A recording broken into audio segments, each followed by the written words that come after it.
క్రీస్తునందు ప్రియ దేవుని సంగమా, పోయిన వారం పోయిన సబ్బాతు రోజున మనము త్రిదూత వర్తమానంలో రెండవ దూత వర్తమానాన్ని మనము చర్చించుకున్నాం. మొదటి భాగంగా ప్రకటన 14వ అధ్యాయము 8వ వచనం. వేరొక దూత అనగా రెండవ దూత అతని వెంబడి వచ్చి మోహోద్రేకముతో కూడిన తన వ్యభిచార మద్యమును సమస్త జనములకు త్రాగించిన ఈ మహాబబులోను కూలిపోయాను అని చెప్పాను. ఇక్కడ మోహోద్రేకముతో కూడిన తన వ్యభిచార మద్యమును సమస్త జన్మలకు త్రాగించిన మహాబబులోను. సమస్త జన్మలు అంటే ఎవరెవరమ్మా? ప్రపంచం అంతట్లో మానవ జన్మ అని ఎత్తిన వాళ్ళందరికీ ఎవరు తాగించారు?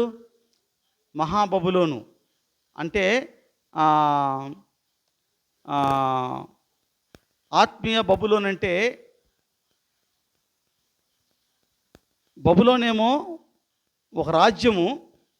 ఈనాడు ఈ మహాబబులోన్ అంటే రోమన్ పోపుల రాజ్యం అని మనము గుర్తెరగాలి. బైబిల్ చూపిస్తాను నేను.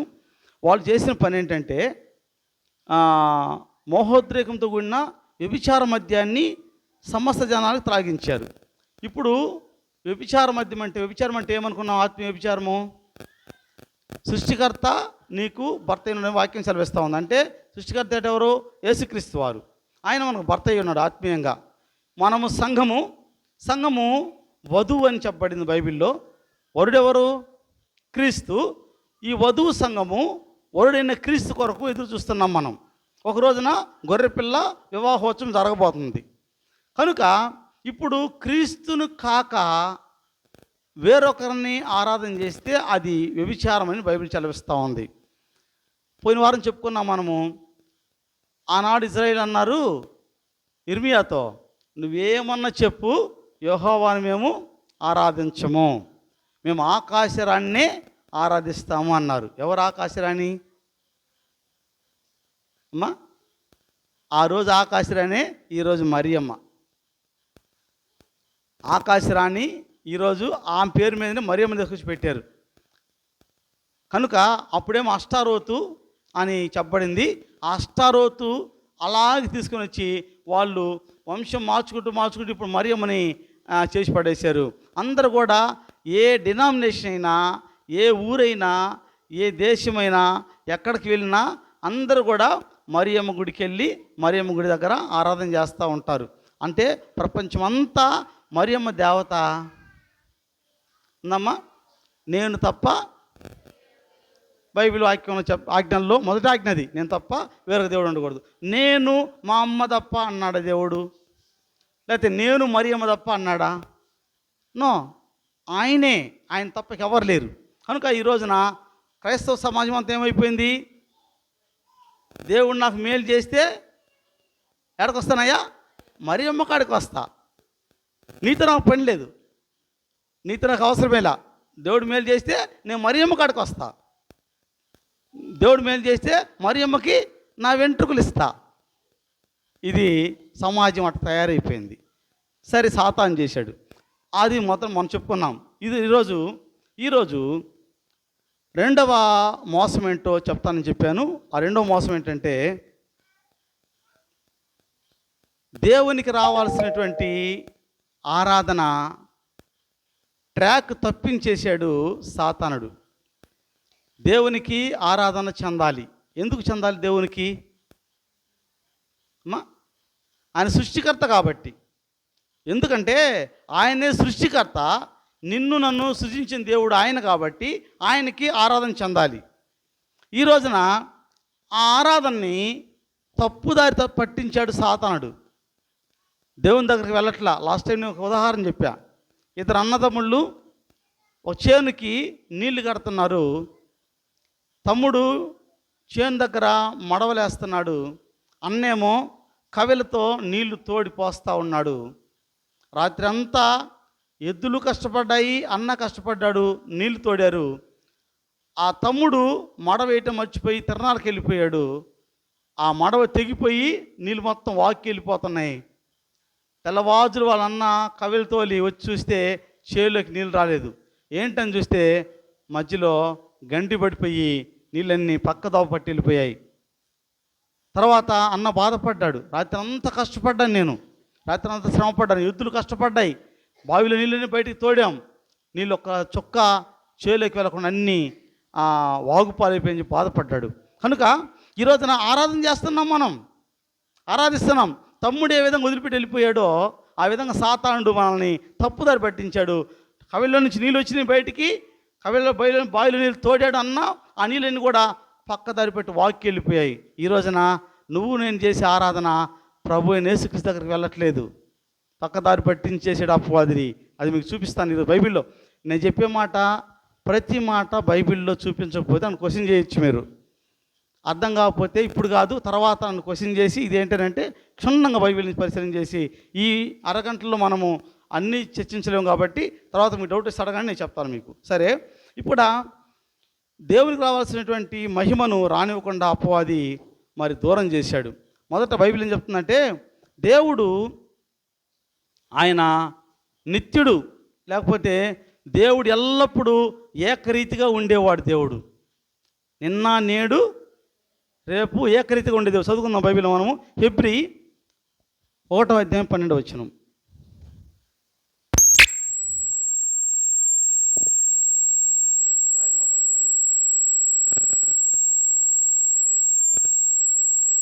హెబ్రీ 1:12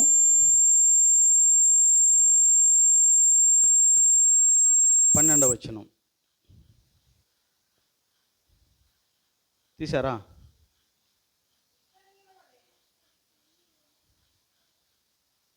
1:12 చదవండి. 11 కూడా, ఆకాశములు కూడా నీ చేతి పనులే, అవి నశించును కానీ నీవు నిలిచియందువు, అవన్నీ వస్త్రం వలె పాతగిలును, ఉత్తరీము వలె వాటిని మడిచివేతువు, అవి వస్త్రం వలె మార్చబడును కానీ నీవు ఏకరీతిగా ఉన్నావు. చూసావా, దేవుడైతే ఏకరీతిగా ఉన్నాడు. ఆయన నిన్న నేడు రేపు ఏకరీతిగా ఉన్న దేవుడిని వాక్యం సెలవిస్తుంది. మరొక మాట కూడా చూద్దాము. 102వ కీర్తన 27వ వచనం. 102వ కీర్తన, నీవు ఏకరీతిగా నుండి వాడవు నీ సంవత్సరములకు. చూసావా, దేవుడు ఏకరీతిగా ఉండేవాడు. ఆయన నిన్న నేడు రేపు ఏకరీతిగా ఉండేవాడు. ఆయన నిన్న ఒక విధంగా, ఈరోజు ఒక విధంగా, రేపు ఒక విధంగా ఉండే దేవుడు కాదు అని వాక్యం సెలవిస్తూ ఉంది. సరే, దేవుడు ఏకరీతిగా ఉంటాడు. ఆయన ఆజ్ఞాపించిన ఆజ్ఞలు కూడా ఏకరీతిగా ఉన్నాయని వాక్యం సెలవిస్తూ ఉంది. అవి శాశ్వతంగా, అంటే దేవుడు ఏ విధంగా శాశ్వతంగా ఉండేవాడో దేవుని ఆజ్ఞలు కూడా శాశ్వతంగా ఉంటాయి. అవి నిన్న నుండి ఈరోజు పోయేవి కాదని వాక్యం సెలవిస్తూ ఉంది. చదువుకుందామా? 111వ కీర్తన, 111వ కీర్తన 7, 8, 9 వచనాలు. ఆయన చేతి కార్యములు సత్యమైనవి, న్యాయమైనవి, ఆయన శాసనములన్నీ నమ్మకమైనవి, అవి శాశ్వతముగా స్థాపించబడి ఉన్నవి. చూసారా, ఏంటవి? ఆయన శాసనములు నమ్మకమైనవి, అవి శాశ్వతముగా స్థాపించబడ్డాయి. అంటే అర్థం ఏంటి? శాశ్వతం అంటే అర్థం ఏంటి? స్థిరంగా, ఎప్పటికీ. శాశ్వతం అంటే ఎప్పటికీ. అంటే ఆయన శాసనం అంటే అర్థం ఏంటి? ఆజ్ఞలు. శాసనం అంటే ఆజ్ఞ. ఆయన ఆజ్ఞలు ఎప్పటికీ స్థిరంగా ఉంటాయని. తర్వాత 9వ వచనం. అమ్మా, సత్యముతోనూ యథార్థతోనూ. చూసావా, దేవుని యొక్క చట్టము సత్యముతో యథార్థతో. సత్యం అంటే ఏంటి? వాక్యము. వాక్యం అంటే ఎవరు? అది దేవుడు సత్యవంతుడు, ఆయన వాక్యము సత్యమైంది కనుక దేవుడు సత్యంతో యథార్థతో వాటిని ఆయన ఆజ్ఞలు చేశాడు. 9వ వచనం, ఆయన తన ప్రజలకు విమోచనము కలుగు చేయవాడు, తన నిబంధన ఆయన నిత్యముగా నిర్ణయించువాడు. చూసారా, నిబంధన అంటే ఏంటి? ఒడంబడిక, ఒప్పందం. ఆయన చేసేటువంటి ఆజ్ఞలు, ఒప్పందము అది నిరంతరం ఉంటుంది. అది చూసారా, ఆయన కలుగు చేయవాడు, విమోచనం కలుగు చేయవాడు, తన నిబంధన ఆయన నిత్యముగా నిర్ణయించువాడు, నిర్ణయించేవాడు. ఆయన యొక్క చట్టాన్ని, ఆయన కట్టడలు, ఆయన ఆజ్ఞలు నిత్యముగా ఉండనిచ్చేవాడు. ఆయన నిత్యం అంటే ఎంతకాలం అమ్మా? నిత్యం అంటే ఎంతకాలం? దేవుడు నిత్యుడు, తన వాక్యం కూడా నిత్యం ఉంటుంది. కనుక యుగయుగాలు ఈ లోకము ఉన్నంత వరకు ఆయన ఆజ్ఞలు నిలిచి ఉంటాయని వాక్యం సెలవిస్తూ ఉంది. మరొక మాట చూద్దాం. 119వ కీర్తన 98వ వచనం.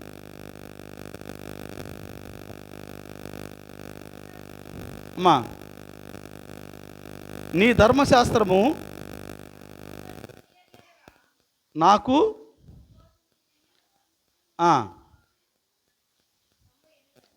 119వ కీర్తన 98వ వచనం. నీ ఆజ్ఞలు నిత్యము నాకు తోడుగా ఉన్నవి. చాలు కీర్తనగాడు అంటున్నాడు, నీ ఆజ్ఞలు నిత్యము నాకు తోడుగా ఉన్నాయి. ఎందుకంటే ఆజ్ఞలు నిత్యం ఉండేవి కాబట్టి. దావీదు గారు నిత్యం ఉండలేకపోవచ్చు, కానీ ఆజ్ఞలు నిత్యం ఉంటాయి కాబట్టి నాకు తోడుగా ఉన్నాయని అని చెప్పని వాక్యం సెలవిస్తూ ఉంది. అదే 119వ కీర్తన 152 వచనం కూడా. 119, 152. నీ శాసనములను నీవు నిత్యములుగా స్థిరపరిచితివని నేను పూర్వము నుండి వాటి వల్లనే తెలుసుకుని ఉన్నాను. చూసారా, నీ శాసనాలు నీవు నిత్యములుగా స్థిరపరిచావు.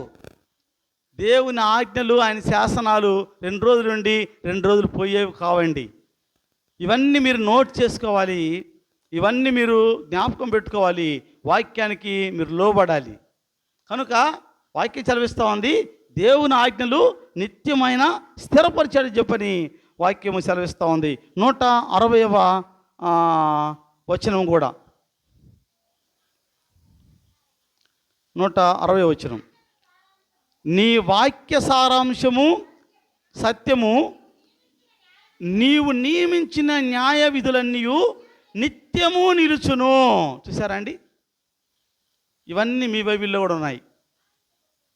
దేవుడు నియమించిన న్యాయ విధులు, ఆయన శాసనాలు నిత్యము ఉంటాయి. అంటే నిన్నుండి ఈరోజు పోయేవి కావు, రేపు మళ్ళీ పోయేవి కాదు. కనుక దేవుని యొక్క శాస్త్రాలు నిత్యం ఉంటాయని వాక్యం సెలవిస్తూ ఉంది. అయితే ఇప్పుడు దేవుని యొక్క శాస్త్రాలు నిత్యం ఉండేవి, దేవుని నామం ఎంతకాలం ఉండవు చూద్దాం. 135వ కీర్తన 135వ కీర్తన 13వ వచనం. యెహోవా నీ నామము నిత్యము నిలుచును. చాలు, దేవుని నామము నిత్యం నిలుస్తుంది. అదే సమయంలో దేవుని ఆజ్ఞలు కూడా నిత్యం ఉంటాయి. ఇంతవరకు మీరు ఒప్పుకుంటున్నారా లేదా? ఏమండి, కూర్చొని అందరూ, వాక్యం వినే వాళ్ళందరూ, ఇది మీరు ఒప్పుకుంటున్నారా లేదా? నేనైతే వాక్యానికి ఒప్పుకుంటున్నాను. మీరు చూస్తున్నారు అంటే, మీరు చెప్పట్లేదంటే మీ వాక్యానికి ఒప్పుకోమని అంటే మీరు అనాలోచన అంటే చెప్పకనే చెప్పేస్తున్నారు. వాక్యంతో మా పని లేదయ్యా, నువ్వు గోల పెట్టుకోవడం, నువ్వు మొత్తుకోవడం తప్ప వాక్యంతో మాకు పనే వద్దు, వాక్యం ఏమన్నా చెప్పని, ఆడేమన్నా ఉండి మాకు అవసరం లేదు అని మీరు చెప్పకనే చెప్తున్నారు. ఇప్పుడు ఒకసారి మేము ప్రశ్నిస్తున్నాం, దేవుని యొక్క నామము నిత్యం నిలుస్తున్న వాక్యం సెలవిస్తుంది. 135:13. యెహోవా నీ నామము నిత్యము నిలుచును. అంటే దేవుని నామము నిత్యం నిలుచుదంట. ఇప్పుడు 11వ కీర్తన 119, 160.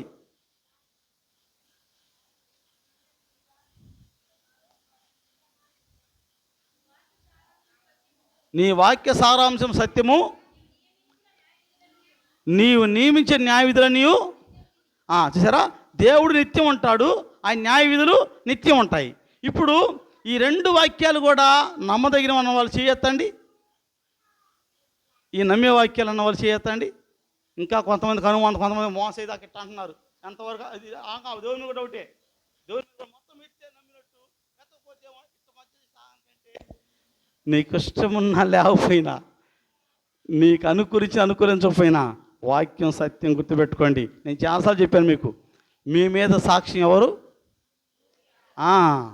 నా మీద సాక్షి ఎవరమ్మా? భూమి ఆకాశం.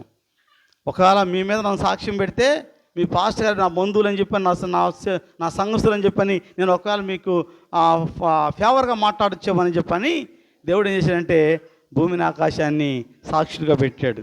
కనుక దేవుని శాసనాలు నిత్యం నిలుస్తాయని వాక్యం సెలవిస్తూ ఉంది. అయితే చాలామంది ఏం చెప్తున్నారంటే, దేవుడు ఆజ్ఞలు కొట్టేశాడు అని సేవకులు చెప్తున్నారు కొంతమంది. ఇప్పుడు మీరు పోయి నన్ను అడగండి, ఆయన చెప్పేళ్ళమ్మా ఈ కొట్టేశాడు దేవుడు అంటారు వాళ్ళు. దేవుడేమో నేను నిత్యం ఉండేవాడిని, నా శాసనాలు నిత్యం ఉంటాయని దేవుడు చెప్తుంటే, మధ్యలో సేవకులు ఏమంటున్నారు? ఆయన కొట్టేశాడమ్మా.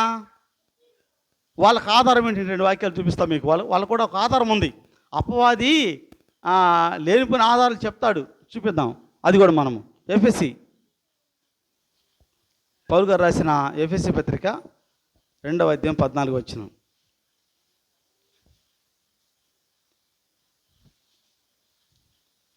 ఎఫెసీ 2:14.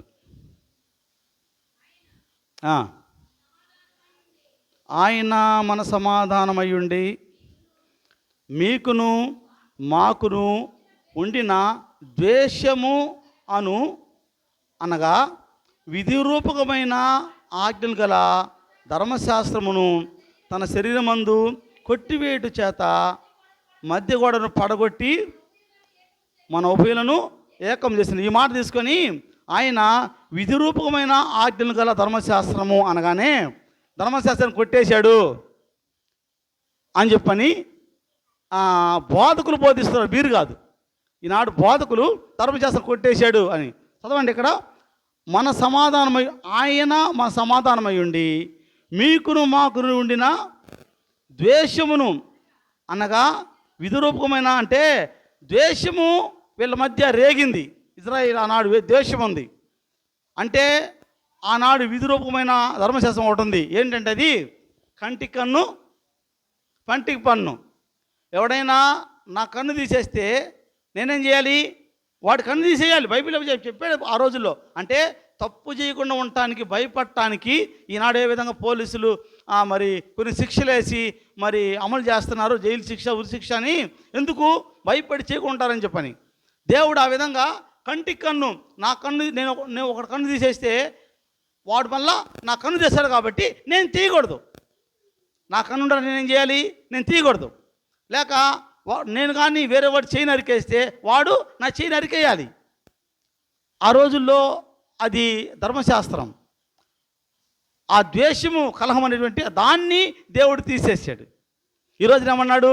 ఒక చెంప మీద కొడితే రెండో చెంప కూడా చూపించన్నాడు ప్రభువారు. ఆనాడేమో కంటికి కన్ను పంటికి పన్ను, ఈరోజేమో ప్రేమించు అన్నాడు ప్రభువారు. కనుక అది కొట్టి విధిరూపమైన ధర్మశాస్త్రం దాన్ని కొట్టివేయబడింది, కానీ దేవుని ఆజ్ఞలు కాదని మనం గమనించాలి. మరొక మాట చూపిస్తాను నేను. కొలస్సీ 2:13. కొలస్సీ 2:13. పౌలు గారు కొలస్సీ సంఘానికి రాసిన 2వ అధ్యాయం 13వ వచనం. మరియు అపరాధముల వలనను శరీరమందు సున్నతి పొందక యుండుట వలనను మీరు మృతులై ఉండగా దేవుడు వ్రాతపూర్వకమైన ఆజ్ఞల వలన మన మీద రుణముగాను మనకు విరోధముగాను ఉండిన పత్రమును మేకులతో సిలువ కొట్టి దాని మీది చేవ్రాతను తుడిసివేసి మనకు అడ్డము లేకుండా దాన్ని ఎత్తివేసి మన అపరాధం చాలు కిందవరకు. ఇప్పుడు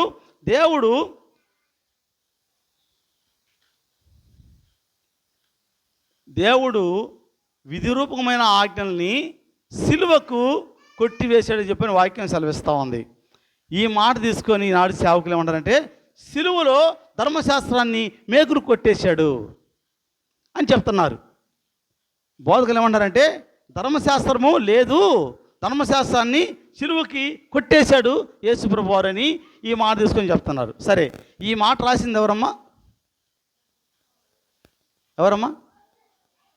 బైబిల్ అయితే అపోస్తలుడైన పౌలు రాసిన వాక్యం చదివిస్తుంది. కొలసీలకు కానీ అంతకుముందు చదివింది ఎఫెసీలకు కానీ ఈ రెండు కూడా పౌలు గారు రాసిందే.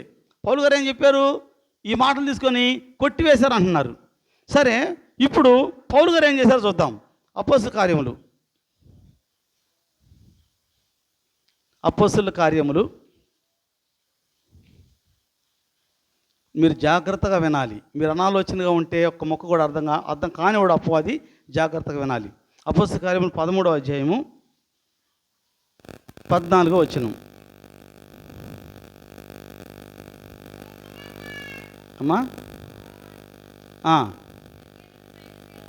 అప్పుడు వారు పెర్గే నుండి బయలుదేరి పిసిదియలోనున్న అంతియోకికి వచ్చి విశ్రాంతి దినమందు సమాజ మందిరంలోకి వెళ్ళి కూర్చుండిరి. అప్పుడు వారు ఆ పెర్గే నుండి పిసిదియలో ఉన్న అంత్యోకికి వచ్చారు.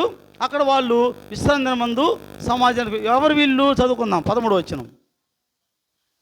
తరువాత పౌలును అతనితో కూడా ఉన్నవారును ఓడ ఎక్కి పాపు నుండి బయలుదేరి పంపునిలో ఉన్న పెర్గేకు వచ్చిరి. అచ్చట యోహాను వారిని విడిచిపెట్టి యెరూషలేము తిరిగి. అంటే ఇక్కడ పౌలు గారు అతనితో ఉన్న వారందరూ కలిసి అంత్యోకికి వచ్చారు. అక్కడ విశ్రాంతి మందు సమాజ మందిరంలోకి వెళ్ళాడని చెప్పని వాక్యం సెలవిస్తుంది. ఇక్కడ ఒక ప్రశ్న. పౌలు గారు యేసుప్రభు వారు సిలువ వేయింపడక ముందు సువార్త ప్రకటించాడా? ప్రభువారు సిలువలో మరణించిన తర్వాత సువార్త ప్రకటించాడా? ఏమా?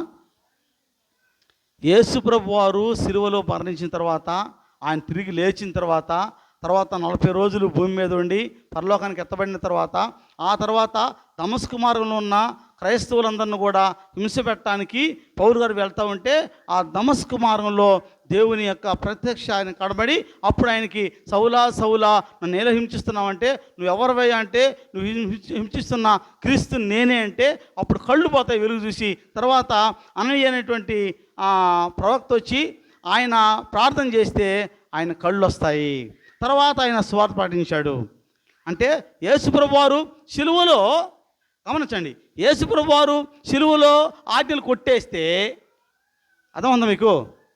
యేసుప్రభు వారు సిలువలో ఆజ్ఞలు కొట్టేస్తే మరి పౌలు గారు ఎట్లా ఆచరించాడు అంటే ఆయన తెలీదా? మనంత పండితుడు ఆయన కాదు. ఈనాడు చావకులు చెప్పే బాధకులు తెలిసిన జ్ఞానము పౌలు గారికి లేక. ఆలోచన చేయండి, మీరు ఎంత మోసపోతున్నారో. ఎవరి గుండా? మా గుండా, మాలాంటి సేవకులు గుండా మీరు ఎంత మోసపోతున్నారు. మీకు తెలియదు వాక్యము, మాకు అంతకంటే తెలియదు. ఏదో మిడిమిడిగా అంత చెప్పేస్తున్నాము. అది ఎంత భయంకరమో చూడండి. నా ప్రియ దేవుని ద్వారా వాక్యాన్ని పరిశీలించాలి. ఏదో మనము గుడ్డిగా కళ్ళు మూసుకొని వెళ్తూ ఉంటే తర్వాత రేపు ఒకరోజు ప్రభు అడుగుతాడు నిన్ను, నీకు ప్రకటించబడలేదా అంటే నీ పరిస్థితి ఏంటి? ఇంతకుముందు అయితే నాకు ప్రకటించబడలేదయ్యా, నాకు తెలియదు అనొచ్చు నువ్వు. ఇప్పుడు అనటానికి అవకాశమే లేదు. ఇప్పుడు నాకు తెలియదు అనడానికి అవకాశం లేదు. ఎందుకంటే నేను క్షుణ్ణంగా మీకు వాక్యాలు చూపించి మరీ చెప్తున్నాను. కనుక ఇక్కడ మరొక మాట చూద్దాం. సరే అయ్యా, నువ్వు ఒక్క మాట పట్టుకొని అంటున్నావు అని చెప్పి బైబిల్ చూపిస్తాను. చాలా ఉన్నాయి, మనకు అన్ని కొన్ని చూపిస్తాను. పౌలు గారి విషయమే. కొలసి కాదమ్మా, అపొస్తలుల కార్యములు 16వ అధ్యాయము 13వ వచనం. విశ్రాంతి దినమున గవిని దాటి నదీ తీరమున ప్రార్థన జరుగుననుకొని అక్కడికి వచ్చి కూర్చుండి కూడి వచ్చిన స్త్రీలతో మాట్లాడుచుట్టు. చూసారు, పౌలు గారు విశ్రాంతి నాన్న ఇక్కడ ప్రార్థన జరుగుద్ది అనుకొని వస్తే, నది ఆనాడు ఇట్లాంటి మందిరాలు లేవు. నదీ తీరమున వాళ్ళు కూడుకొని అక్కడ ప్రార్థన చేస్తూ ఉంటే అక్కడికి వచ్చి వాళ్ళకు వాక్యం బోధించినట్టుగా మనం చూస్తున్నాం. ఎవరు? పౌలు గారు. కనుక ఇప్పుడు పౌలు గారు క్రీస్తు తర్వాత వాడు కదా, అంటే క్రీస్తు సిలువలో కొట్టేస్తే పౌలు గారికి తెలియదు అంటాను నేను. పౌలు గారికి తెలియక కొట్టేసాడు విషయం పౌలు గారికి తెలియక ఆయన బోధించాడు అంటాను నేను. గమనించండి, వాక్యం ఎప్పుడు పొరపాటు మాట్లాడదు. వాక్యం అంటే ఎవరు? దేవుడు తను పొరపాటు మాట్లాడుకుంటాడా? వాక్యం పొరపాటు మాట్లాడదు. మనం పొరపాటుగా ఆలోచన చేసి పొరపాటుగా అర్థం చేసుకున్నాము, పొరపాటుకు బోధిస్తున్నాము, పొరపాటుగా మనము నడుచుకుంటున్నాం తప్ప వాక్యం ఎప్పుడు పొరపాటు కాదు. వాక్యం ఇప్పుడు సత్యమే. దేవుడు ఎప్పుడు సత్యవంతుడు. ఆయన నిత్యం సత్యవంతుడు దేవుడు. ఈ రోజున నీ అవగాహన పొరపాటు, నా అవగాహన పొరపాటు, మనము ఆలోచన వాక్యం మీద కాక ఎవరి మీదో మనము డిపెండ్ అయ్యాం కాబట్టి అపవాది మనల్ని ఆ విధంగా మార్చేశాడు. కాబట్టి ఈరోజు సత్యానికి మనము చెవిని పెట్టలా. పౌలు గారు చెప్పారు, నేను వెళ్ళిపోయిన తర్వాత క్రూరమైన తోడేళ్ళు వస్తాయి అని చెప్పి పౌలు గారు హెచ్చరించారు తెస్సలోనికీ పత్రికలో. ఇవన్నీ మన సమయం చాలదు. పౌలు గారు హెచ్చరించారు, నేను వెళ్ళిపోయిన తర్వాత క్రూరమైన తోడేళ్ళు వస్తాయి, అవి కనికరించు మీ పైన, మంద పైన కనికరం చూపు తోడేళ్ళు అని చెప్పి అన్నాడు. మంద అంటే ఎవరు? విశ్వాసులు. క్రూరమైన తోడేళ్ళు ఎవరు? సేవకులు. కనుక గమనించండి, ఈ విధంగా తప్పుడు మార్గంలోకి నడిపిస్తారని చెప్పని వాక్యం సెలవిస్తూ ఉంది. చదువు మరలా. విశ్రాంతిమున గవిని దాటి నదీ తీరమున ప్రార్థన జరుగునుకొని అక్కడికి వచ్చి కూర్చుండి కూడిచిన స్త్రీలతో మాట్లాడుచుట్టమి. చూసారా, ఇక్కడ పౌలు గారు నది దాటి నదీ తీరమున గవిని దాటి నదీ తీరమున ప్రార్థన జరుగును అనుకొని వెళ్తే అక్కడ ప్రార్థన జరుగుతూ ఉంది. ఎప్పుడమ్మా? విశ్రాంతి దినాన. విశ్రాంతి దినము పరిశుద్ధంగా ఆచరించమని ఎన్నో ఆజ్ఞది? 10 ఆజ్ఞల్లో 4వ ఆజ్ఞ. వీళ్ళు ఆజ్ఞ కొట్టేశారంటున్నారు. మరి కొట్టేస్తే పౌలు గారికి తెలియదా విషయము అంటాను నేను. ఇంకా చూద్దాం, మరొక మాట చూద్దాం. 18వ అధ్యాయం అపొస్తలుల కార్యములు 18వ అధ్యాయము 4వ వచనం. అతడు ప్రతి విశ్రాంతి దినమున సమాజ మందిరములలో తర్కించుచు యూదులను గ్రీసు దేశస్థులను ఒప్పించుచుండెను. సరా, ఎప్పుడెప్పుడమ్మా? ప్రతి విశ్రాంతి దినమున. పౌలు గారు ఎప్పుడు ఆరాధన చేసేవాడు? ప్రభు ఏం చెప్పాడు? పౌలు గారు ఏం చెప్పారు? నేను క్రీస్తు పోలి నడుచుకున్నాను, మీరు ఇప్పుడు పౌలు గారు ఎప్పుడు ఆరాధన చేశారు? విశ్రాంతి అన్న. మనము అది చెప్పం. అది చెప్తే తేడా వచ్చింది. వాక్యమే అన్నీ ఒప్పుకుంటాం. కానీ పౌలు గారు ఏం చెప్పారు? 1 కొరింథీ 11 పడుతుందమ్మా. 1 కొరింథీ 11. మీరు గమనించండి, ఇది మీకు తమాషగా ఉందేమో కానీ చాలా బాధగా ఉంది. ఎందుకంటే సత్యవాక్యం మన కళ్ళ ముందు చెప్తున్నా, సత్యవాక్యం చెవినివ్వకుండా నాకు వాక్యంతో పని లేదంటున్నామంటే ఎంత కఠిన మారిపోయిన హృదయాలు, దేవునికి ఎంత విరోధంగా ఉన్నారో మీకు అర్థం కావటంలా పరిస్థితి. మీరు ఏదో మీకు చెడు చేస్తారనుకున్నారు. మీరు నాకేమి నాకెవరు నాకు దండేసి దండం పెట్టేవాళ్ళు లేరు, నాకు అవార్డు ఇచ్చేవాళ్ళు లేరు. ఇలా చెప్పడం వల్ల బోధించకపోతే నాకు శిక్ష కాబట్టి బోధిస్తున్నాను నేను. చదవండి అమ్మా. నేను క్రీస్తును పోలి నడుచుకున్న ప్రకారము మీరును.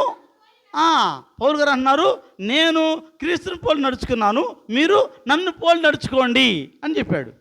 ఇప్పుడు పౌలు గారు ఎలా నడుచుకున్నాడు? ప్రతి విశ్రాంతిన ప్రభువుని ఆరాధించాడు. చదవండి ఇప్పుడు అపొస్తలుల 18:4. అతడు ప్రతి విశ్రాంతిమున సమాజ మందిరంలో తర్కించుచు యూదులను గ్రీసు దేశస్థులను ఒప్పిస్తూ ఉన్నాడు. వాళ్ళు విగ్రహారాధన చేస్తూ ఉంటే, కాదురా బాబు, నీ కొరకు నా కొరకు క్రీస్తు మరణించారా బాబు అని రక్షణ సువార్త చెప్పి వాళ్ళని ఒప్పిస్తున్నాడు. ఎప్పుడు? ప్రతి విశ్రాంతి దినమున. పౌలు గారు ప్రతి విశ్రాంతి దినాన వాక్యం బోధిస్తూ ఉంటే నువ్వు నేనేం చేయాలి? ప్రతి విశ్రాంతి దినాన మందిరానికి రావాలి. అది దేవుడు చెప్పిన ఆజ్ఞ. అది ఈ రోజున ఎందుకు వాక్యానికి వ్యతిరేకంగా జీవించాలనుకుంటున్నారు మీరు? నాకు అర్థం కావట్లేదు. వాక్యమే దేవుడని ఒప్పుకుంటున్నారు, బైబిల్ చూపిస్తూ ఉంది. అయితే వాక్యమే వినమంటున్నాం. వాక్యం మాత్రం వినం. దేవుడు చెప్తే మేము వినము. ఎవరు చెప్తే వింటాం? అదిగో ఆ పాస్టర్ చెప్తే వింటాం, ఈ పాస్టర్ గారు చెప్తే వింటాం, ఎవరో చెప్తే వింటాం, మా పెద్ద చెబితే వింటాం, మా చిన్న చెబితే వింటాం. దేవుడు మాత్రం వినం. దేవుని మాట మాత్రం వినం. ఎంత ఆశ్చర్యంగా ఉన్నారు చూడండి మీరు. మీ బైబిల్లో మాటలు మాయ చేయట్లే ఇక్కడ. వాళ్ళు ఎవరో వస్తారు, వాళ్ళ పేరేదో ఉంది, కాటిపాపలో ఎవరో వస్తారు. వాళ్ళు రూపాయి తీసుకొని దాన్ని తేలిని చేస్తారు. తేలిని తీసుకొని మళ్ళీ రూపాయి చేస్తారు. మన కళ్ళ ముందే మాయ చేస్తారు. ఇక్కడ మాయ ఏం లేదమ్మా. వాక్యం అంటే దేవుడు మీ కళ్ళ ముందే వాక్యం ఉంది, చదువుతున్నాం. గమనించండి ఎంత అవివేకంగా ఉన్నామో. మరొక మాట కూడా చూద్దాం. 17వ అధ్యాయం అపొస్తలుల కార్యములు. 17వ అధ్యాయము.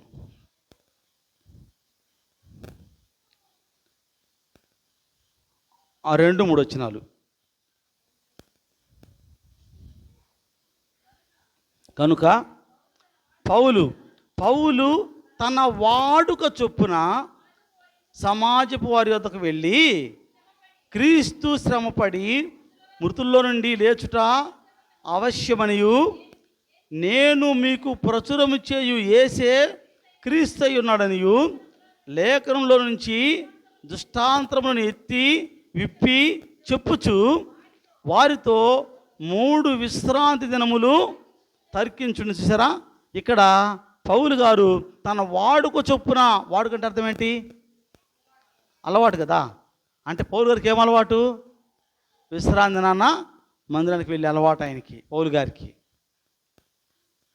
పౌలు గారు అన్నారు, నేను ఎలా నడుచుకున్నానో మీరు కూడా నాలాగా నడుచుకోమంటే, నీతో మనమే ఉన్నాం. పౌలు గారు, నీతో మాకు అవసరంలా, యేసు ప్రభువా నీతో అంతకంటే మాకు అవసరంలా.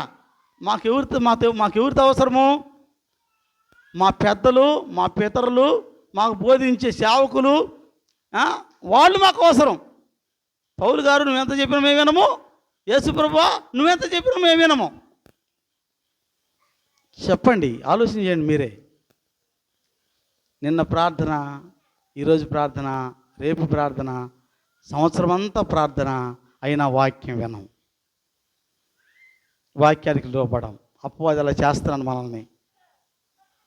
మన జీవితం అంతా ప్రార్థనలు గడిపినా వాక్యానికి చోటు ఇవ్వకపోతే మనం చేసిందంతా వృధా అని వాక్యం సెలవిస్తూ ఉంది. సరే, మీరు అనుకోవచ్చు, మరి ఈ విధంగా పౌలు గారు విశ్రాంతిని పాటించాడు. పౌలు గారు మరి నేను ఎలా ఆరాధించానో నన్ను పోలి నడుచుకోమన్నాడు. మరి నువ్వు చెప్తున్నావే పాస్టర్ గారు, మరి ముందోళ్ళకి తెలియదా? వాళ్ళందరూ చెప్పలేదా? మరి మా నాన్నోళ్ళు మా తాతోళ్ళకి తెలియదా అని ఏంటంటే, ఇది వాస్తవంగా అపవాది దీన్ని మార్చేశాడు. ఇది చాలామందికి తెలియదు. బైబిల్లో ఉంది. మళ్ళా నీకు అర్థం తెలుసా? నా బైబిల్లో ఉంది. నేను వాళ్ళకంటే నేను ఇంకొక యుగం నుంచి రాలా. బైబిల్లో ఉంది. వాళ్ళు బైబిల్ చదవలేదు, నేను బైబిల్ చదివా. అని ఒకడే చదివి అందరూ చదివారు. కానీ ఎలా చదివారు? మీరు వినుట మట్టుకు విందురు కానీ, ప్రభు అన్నాడు, మీరు వినుట మట్టుకే విందురు కానీ గ్రహింపరు. ప్రభువే చెప్పాడు. అలాగే విధంగా చదువుట మట్టు చదువుతాం కానీ గ్రహించము, వినుట మట్టుకు వింటాం కానీ గ్రహించము. కనుక గ్రహించే విధంగా చదవాలి. ప్రకటన 1వ అధ్యాయం 3వ వచనంలో ఒక మాట ఉండి చదవనమ్మా. వాక్యం ఎలా చదవాలో ప్రకటన గ్రంథం గురించి రాస్తాడు గ్రంథకర్త. సమయం సమీపించింది కనుక ఈ ప్రవచన వాక్యములు చదువువాడును వాటిని విని ఇందులో రాయబడి ప్రకారము రాయబడిన సంగతులను గైకుని వాడును. ఎవరు ధనిలు ఇక్కడ? విని అప్పుడు ఎవరు ధనిలు? ఆడ మూడు విషయాలు ఉన్నాయి. చదువువాడు, వినువాడు. అంటే ఈ చదివి విని గ్రహించకపోతే ధన్యుడు కాడు. గుర్తుపెట్టుకోండి, చదువువాడును, వినువాడును, విని ఇందులో సంగతులను గైకొని వాడును, 3 ఉంటేనే అది వాక్యము ఫుల్ఫిల్ అవుతుంది అనమాట. నువ్వు ధన్యుడు ఎలా అంటే చదవాలి, చదవలేకపోతే వినాలి, విన్నదాన్ని గైకొనాలి. నువ్వు చదివి విని గైకొనకపోతే, అయ్యా నేను చదివానయ్యా ఓకే, విన్నానయ్యా ఓకే, గైకొన్నావా లేదయ్యా పో అవతలకి. అది గుర్తుపెట్టుకోండి. వినాలి, చదవాలి, గైకోనాలి వాక్యాన్ని, వాక్యానుసారంగా జీవించాలి. విని వదిలిపెడితే ఉపయోగం లేదు దాంట్లో అని వాక్యం సెలవిస్తుంది. కనుక మీరు అనుకోవచ్చు, మరి ఏంటి పాస్టర్ గారు, మరి ముందున్న వాళ్ళంతా చేశారు కదా, మరి ముందున్న సేవకులంతా చేశారు కదా, ఇప్పుడు కూడా చేస్తున్నారు కదా, ఎందుకని అని ఆలోచన చేస్తే అది చరిత్ర. ఒక మాట చూపిస్తే నేను వాక్యం ముగిస్తాను. ఈ చరిత్ర మరోసారి అవకాశం ఉంటే నేను చెప్తాను. దానియేలు గ్రంథము, దానియేలు. మీ ముందున్న పిల్లలు అరుస్తూ ఉంటే వెనకోళ్ళు ఒక దెబ్బ కొట్టి చెప్పొచ్చు, వాళ్ళకి తప్పు లేదు. మీరు కూడా ఆ అల్లరిలో ఆస్వాదించుకుంటే ముందు పిల్లకు దెబ్బ కొట్టి చెప్పొచ్చు అరవద్దని. దానియేలు 7:25 అమ్మా. దానియేలు గ్రంథము 7వ అధ్యాయము. ఆ రాజు మహోన్నతునికి విరోధముగా మాట్లాడుచు మహోన్నతుని భక్తులను నలగొట్టును. అతడు పండుగ కాలములను న్యాయపత్రులను నివారణ చేయబోనుకును. వారు ఒక కాలములు అర్ధకాలము అతని వశమున ఉంచబడుదురు. ఇక్కడ ఆ రాజు అంటే ఎవరంటే రోమన్ పోపు. ఇది ఎలా అంటే మీకు తర్వాత చెప్తాను, ఇప్పుడు మన సమయం చాలదు, మీకు విశదీకరించి చెప్తాను నేను. రోమన్ పోపు ఎలా అవుతాడంటే, మనకి బైబిల్లో క్లియర్గా 4 రాజుల గురించి చెప్పబడింది. అక్కడ ప్రపంచ దేశాలను పరిపాలించే రాజులు గతంలో చెప్పాను నేను. ఎవరమ్మా? మొదటి రాజ్యం ఏంటి? బబులోను. ఓకే. సెకండ్, రెండోది మాదీయ పారసీకులు, మూడోది గ్రీకు, నాలుగోది రోమ్. ఈ 4 రాజ్యాల నుంచి, ఈ 4వ రాజ్యంలో నుంచి 3 రాజ్యాలు పడగొట్టి ఒక రాజ్యం వస్తుంది. అదే పోపుల రాజ్యము. ఆ పోపుల రాజ్యంలో ఆ రాజు అంటే, ఆ పోపుల రాజ్యంలో రాజు మహోన్నతుని భక్తులను, మహోన్నతునితో విరోధంగా మాట్లాడుచు మహోన్నతుని భక్తులను నలుగొట్టును, పండగ కాలమును న్యాయపత్రులను నివారణ చేయ బోనుకొను అని వాక్యం సెలవిస్తోంది. ఈ పోపుల పరిపాలనలో దాదాపుగా 538 క్రీస్తు పూర్వము, 538 నుంచి క్రీస్తు శకము 1798 వరకు, అంటే 1260 సంవత్సరాలు పోపులు పరిపాలన చేశారు. 1260 సంవత్సరాలు పరిపాలన చేశారు. ఆ పరిపాలన కాలంలో ఈ న్యాయపద్ధతులు మార్చేశారు. సబ్బాత్ దినాన్ని, పౌలు గారు విశ్రాంతిని ఆచరిస్తే పౌలు గారు ఆచరించిన పరిశుద్ధ దినాన్ని వాళ్ళు ఆదివారానికి మార్చేశారని వాక్యం సెలవిస్తూ ఉంది. అంతకుముందు విశ్రాంతి దినమే పరిశుద్ధమే పౌలు గారి కాలంలో కూడా. తర్వాత ఈ పోపులు వచ్చిన తర్వాత బైబిల్ రాయమంటే మాటే, ఆ రాజు వస్తాడు, పండుగ కాలాన్ని న్యాయ పద్ధతుల్ని మార్చేస్తాడు. మహోన్నతుడికి విరోధంగా మాట్లాడు. ఎవరు మహోన్నతుడు అంటే? ఎవరమ్మా? పాట పాడతారు, మహోన్నతుడా నీవే నాకు ఆశ్రయ. ఎవరు మహోన్నతుడు అంటే? మా నాన్న, మా జేజి నాన్న. ఎవరు మహోన్నతుడు అంటే? యేసుప్రభు వారు. యేసుప్రభు వారికి విరోధంగా మాట్లాడుతూ, యేసుప్రభు అంటే ఎవరు? వాక్యము. వాక్యానికి విరోధంగా మాట్లాడి మహోన్నత భక్తులు అంటే ఎవరు? దేవుని ఆరాధన చేసే వారిని హింస పెట్టి, వారిని కఠినంగా ఖండించి, వారిని నలుగొట్టి న్యాయ పద్ధతులను పండుగ కాలాలని మార్చేస్తాడని చెప్పని బైబిల్ రాయబడింది. అదేవిధంగా ఈ యొక్క విశ్రాంతి దినం అనేది ఆదివారానికి పోపుల ద్వారా మార్చబడింది. కనుక ఈ రోజున ప్రభువు చెప్తున్నాడు, ధర్మశాస్త్రము నిత్యం నిలుస్తుంది, దేవుడు నిత్యం నిలిచేవాడు. ఈ రోజున మరి చెప్పాను, ప్రకటన 14:8. వేరొక దూత అనగా రెండవ దూత అతను వెంబడి వచ్చి మోహోద్రేకంతో కూడిన తన వ్యభిచార మద్యమును సమస్త జనములకు త్రాగించిన ఈ మహాబబులోను కూలిపోయాను అని చెప్పాను. అంటే మహాబబులోను అంటే మనం ఆత్మీయంగా చెప్పాలంటే రోమన్ పోపుల రాజ్యము.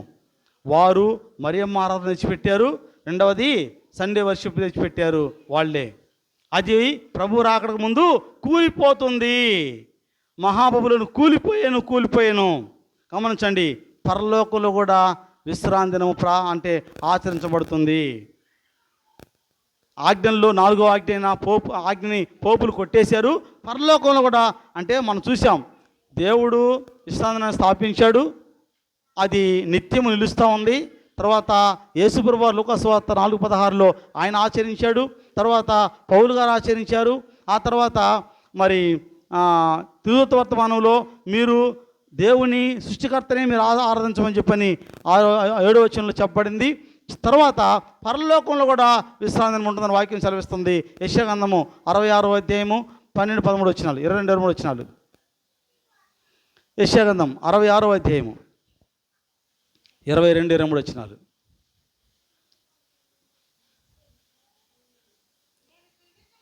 నేను సృజించబోవు క్రొత్త ఆకాశము క్రొత్త భూమియు లయము కాక నా సన్నిధి నిలిచినట్లు నీ సంతతియు నీ నామము నిలిచిండును. ఇదే యెహోవా వాక్కు. ప్రతి అమావాస్య దినమునను ప్రతి విశ్రాంతి దినమునను నన్ను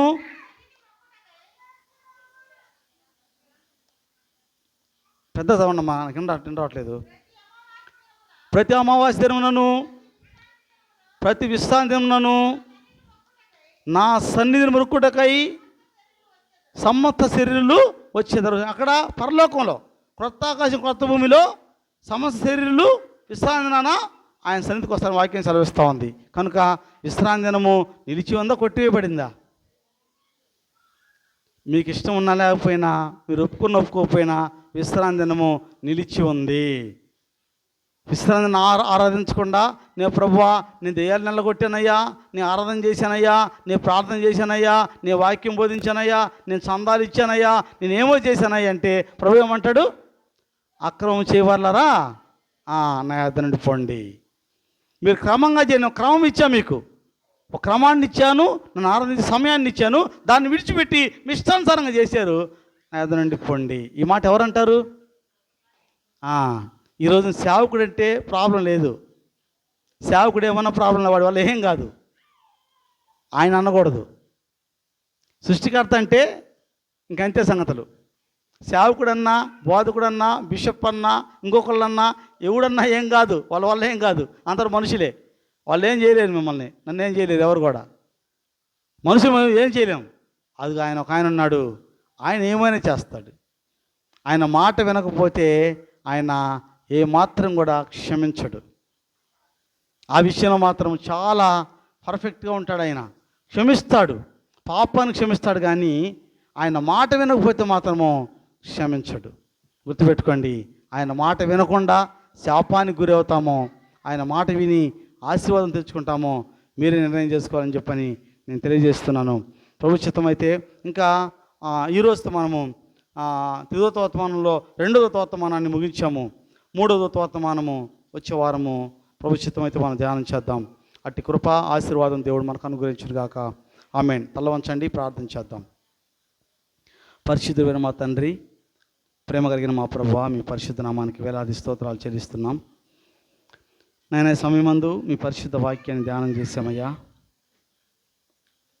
ప్రభువా, ఈనాడు ప్రపంచమంతా అపవాదికి తావిస్తున్నారు. మీ వాక్యానికి మీ ఆజ్ఞకు వ్యతిరేకంగా జీవిస్తున్నారని చెప్పని మీ లేఖనం ద్వారా మీరు మాతో మాట్లాడారు. అయా, సమస్త జనులు మహాబబులోని యొక్క వ్యభిచార మద్యాన్ని త్రాగి ఆ మత్తులో వారు ఎవరిని ఆరాధిస్తున్నారో, వారి ఆరాధన ఎవరికి చెందుతుందో గ్రహించలేని వారుగా ఉన్నారని మీ లేఖనం ద్వారా మాకు తెలియజేశారు. మహాబబులోను అని చెప్పబడినటువంటి పోపుల సిద్ధాంతాలు ప్రభా కూలిపోయినని చెప్పడం తండ్రి. అంటే ఒక దినాన అవి కూలిపోబోతున్నాయి. మేము సృష్టికర్తను విడిచి సృష్టిని ఆరాధిస్తూ జీవిస్తే ఒక రోజున అది కూలిపోయే స్థితిని గుర్తెరగాలి ప్రభా. ఈ రోజున విన్న వాక్యం ద్వారా మాలో ఉన్న ప్రతి లోపాన్ని తొలగించుకొని మీకు సాక్షిగా జీవించడానికి కృప చూపించమని, ఆత్మీయ మేలుతో మమ్మల్ని నింపమని, మీ యొక్క నామానికి మహింకరంగా జీవించే భాగ్యం దయచేయమని మా రక్షకుడు మీ ప్రియకుమారుడైన యేసుక్రీస్తు వారి పరిశుద్ధ నామమున ప్రార్థించి మిక్కిలి వినయంతో అడిగి వేడుకొంచున్నాం పరమ తండ్రి. ఆమేన్.